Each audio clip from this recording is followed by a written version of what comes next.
प्रशांत जी, जावेद जी के पास मैं लिए चलती हूँ। जावेद जी, दो सवाल यहाँ उठाए गए, क्योंकि एक तो आप पल्लवी पटेल जी को बार बार कोट कर रहे हैं, तो अब भाजपा की तरफ से भी कह दिया गया कि बताइए क्या उन्होंने प्राइमरी सदस्यता ली थी? शिवपाल यादव ने तो ली थी। और दूसरा, वो ये भी कह रहे हैं कि यादव आपका साथ छोड़ चुके हैं, वो विकास का रास्ता, वो विकास की राजनीति अपनाना चाह रहे हैं। ये देखिए आस्था जी, ये इनके जो सवाल हैं, इन सवालों के जवाब बार बार मिल गए हैं, मैंने पहले ही दे दिया है। कौन सा यादव जुड़ गया? आप किसी का उत्पीड़न करोगे, किसी का शोषण करोगे, जात के नाम पर मुकदमे लिखे जाएंगे, पिछड़ों का, दलितों का आप आरक्षण खत्म करने के लिए निजीकरण करेंगे, इस देश के अंदर पूरी जो व्यवस्था है उसको आप संघ के चरणों में ले जाकर रख देंगे। इस देश में महंगाई, बेरोजगारी का जो एक तरीके से घोंसला बना दिया है भारतीय जनता पार्टी की सरकार ने, जो भारत कभी सोने की चिड़िया हुआ करता था, उसको कितना दर्द आप देने का काम करेंगे? अच्छा ठीक है, समाज को तोड़ते जावेद जी, ये सारी बातें जो है चुनावी मौसम में सपा के प्रवक्ताओं की तरफ से रखी जा चुकी हैं, लेकिन एक सवाल प्रशांत जी यहाँ कहने जा रहे हैं, आप वही बातें दोहरा रहे हैं जिन पर चुनाव लड़ा गया, उस पर मैंडेट मिल चुका है। प्रशांत जी, क्या सवाल है आपका? बोलिए। मेरा प्रश्न इतना ये है कि अगर इतना ही खराब कर रही है भारतीय जनता पार्टी, तो जनता उनके पक्ष में निर्णय निरंतर क्यों दे रही है? इसका जवाब अखिलेश जी के नेतृत्व में ही है। जावेद जी, सवाल ये आया है कि यदि इतना ही खराब कर रही है भारतीय जनता पार्टी, या ये जो मुद्दे आप उठा रहे हैं ये इतने ही बड़े हैं, तो जनता बार बार उनको क्यों चुन रही है? 2017 उठा लीजिए, 2019 उठा के देख लीजिए, 2022 में उठा के देख लीजिए, सारे मुद्दे तो आप इन तीनों चुनावों में खड़े कर चुके हैं। किस तरीके से जनता को भयभीत करके, टिड्डी दल की तरीके से ये लोग उत्तर प्रदेश विधानसभा के 7 चरणों में 14 तरीके की बात करते रहे ना। 2017 नहीं, आपने बड़े दिलचस्प शब्द का इस्तेमाल जावेद जी किया है, भयभीत करके टिड्डी दल के लिए। मैं चाहूंगी सबसे पहले तो आप समझाएं कि आप ये क्या कहना चाहते हैं, किसको भयभीत किया, किसने भयभीत किया, किसको भयभीत किया, किसने भयभीत किया? कोई घटना बताइए, कोई सबूत दिखाइए, आप किस आधार पे बात करें?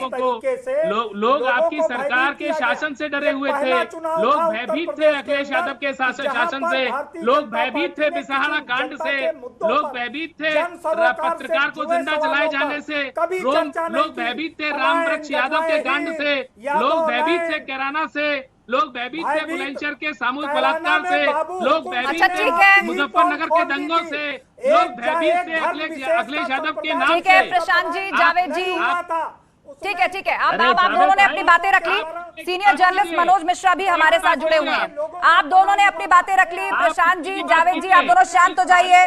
वरिष्ठ पत्रकार मनोज मिश्रा जी हमारे साथ जुड़े हुए हैं। मनोज जी, क्या लगता है आपको, शिवपाल यादव की यदि भाजपा में संभावना या उससे निकटता की बात की जाए, तो भाजपा के लिए यादव वोट बैंक को बड़ा संदेश देने के लिए 2024 के लिहाज से शिवपाल यादव से नजदीकी कितनी फायदेमंद है? लेकिन उनके साथ साथ राम भक्तों पर गोलियां चलवाना या राम मंदिर का विरोधी होना या नकली हिंदुत्व, जिस तरह की बातें चुनाव में कही गई, ऐसी छवियां भी टैग हैं सपा के साथ होने के कारण। आस्था जी, देखिए, समय के साथ बहुत बातें बदलती रहती है, और खासकर पार्टियों में, नेताओं में, और सत्ता में रहते हुए, विपक्ष में रहते हुए, और अंतिम समय, अंतिम दिन तक, जब सीटों के आवंटन से लेकर के अब मंत्री बनने से लेकर के बहुत सारी चीजें ऐसी होती हैं जिसमें आस्था और विश्वास बदलते रहते हैं। लेकिन रही बात शिवपाल जी को लेकर के, अब शिवपाल जी अपने राजनीतिक भविष्य को लेकर के, और मौका है आजमगढ़ का चुनाव, मौका है 2024 को चुनाव, और भारतीय जनता पार्टी इस चुनाव से जो अनुभव या जो सीख उसको मिली है, उसको लगता है कि अगर हमारे साथ शिवपाल यादव जुड़ जाते हैं, या की बात मैं ये कर रहा हूँ, शिवपाल जी ने आपके चैनल के जो सवाल उसमें था, उस पर उन्होंने मना नहीं किया।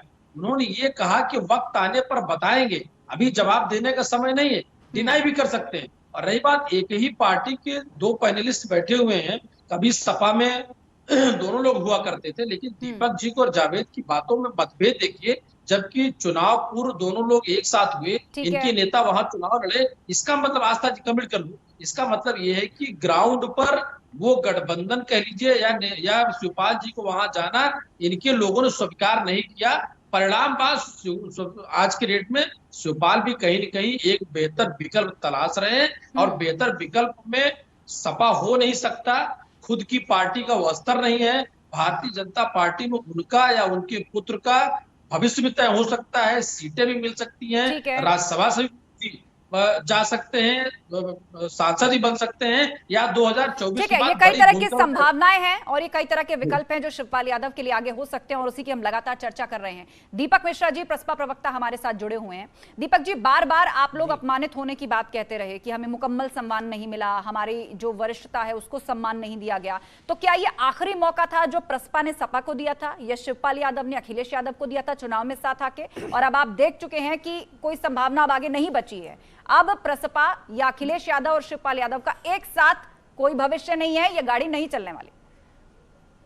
देखिए, मैं स्पष्ट कर दूं, राजनीति में आखिरी वाक्य कुछ नहीं होता। फुल स्टॉप जैसी चीज कोई नहीं होती। संभावनाओं के द्वार हमेशा खुले होते हैं। एक बात आपने कहा वो नकली हिंदुत्व और राम जी को लेकर, तो शिवपाल जी और हम सभी लोग डॉक्टर राम मनोहर लोहिया की जो रामायण मेला की कल्पना थी उसको मूर्त रूप करते हैं। अभी हाल ही में शिवपाल जी ने मेरे ही द्वारा लिखी गई रामकृष्ण शिव पुस्तक का विमोचन किया है।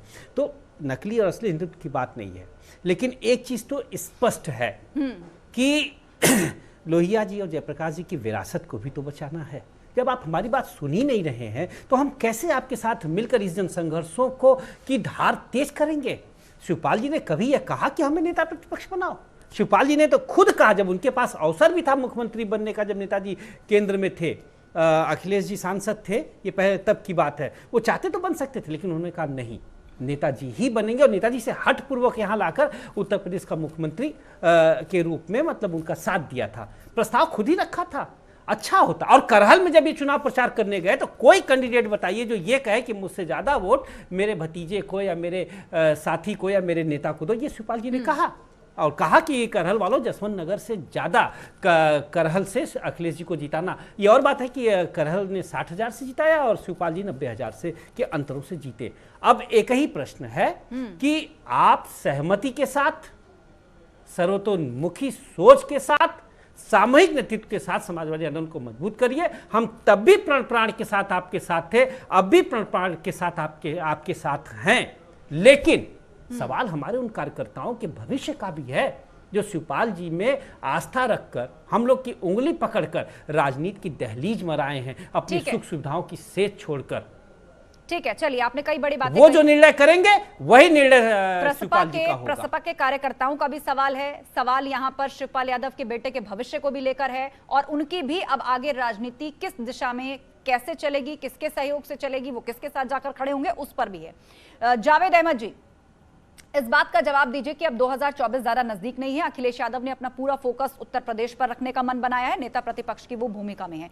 भाजपा जैसी मजबूत पार्टी, भाजपा जैसी ऐसी पार्टी जो कि 37 साल बाद इतिहास को दोहरा करके सत्ता में आती है, बहुमत से सरकार बनाती है, कई बड़े मुद्दे आप लोगों ने खड़े किए, पूरा एक गठबंधन आपने छोटे छोटे दलों के साथ मिलकर के बनाया, शिवपाल यादव को आप साथ में लेकर आए। 2024 की जंग कैसे लड़िएगा बताइए? यदि गठबंधन में इसी तरह सबके सुर अलग अलग होते रहे, नाराजगियां ऐसे ही आती रही, तो 2024 के लिए पार्टी को मजबूत रखने के लिए आपको नहीं लगता कि नाराजगियां दूर होनी चाहिए?